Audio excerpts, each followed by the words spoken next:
There's still a lot of violence here, so I was ordered to wear a bulletproof vest and not to walk the streets on my own.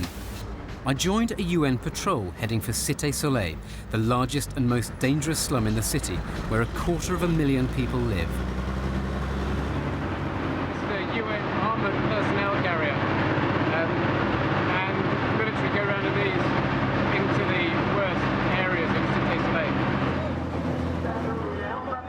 Since these Brazilian troops arrived, they've managed to seize back control from the gangs in many areas. They're not liked by everyone round here, but the residents we met certainly seemed happy to see them.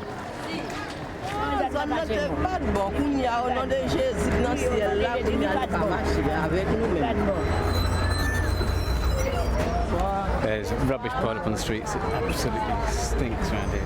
There's no running water. There are open drains down the side of each road. Really gruesome place.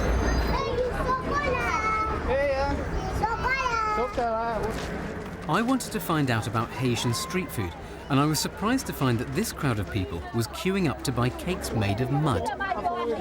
This is a cake made of clay, made of dirt. What do people do with these? Who eats things like this? Tout le monde. Everybody. How much? Haitians eat these cakes for the minerals in the clay. They're supposed to be particularly beneficial for pregnant women. Your mouth sticks together. It's an interesting flavour. It doesn't taste of anything. It tastes of clay. What's really weird about it is it's got the consistency of chocolate. It's solid, and then melts to this sort of melting chocolatey consistency in your mouth, which is quite nice. There you go.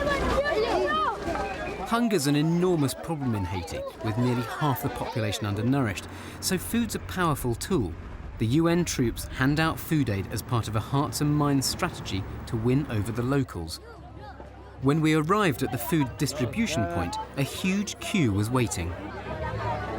There must be 100 soldiers here, plus more guarding the entrance down at the end, just to hand out some hot dogs, which is a measure of how desperate the situation is, I guess. If you don't have a big control, the people fight for the food, okay? Yeah. The soldiers let the smaller children in first because they're the most vulnerable.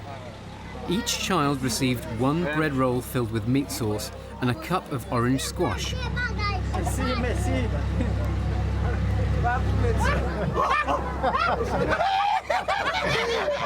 The Brazilian soldiers also laid on entertainment. These kids have grown up surrounded by casual violence, and many of them have lost relatives in the fighting. Since the army came and started sort of pushing the gangsters out, have things changed in Cité Soleil?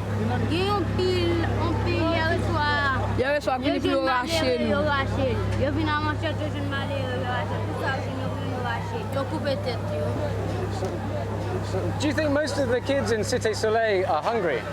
Oui.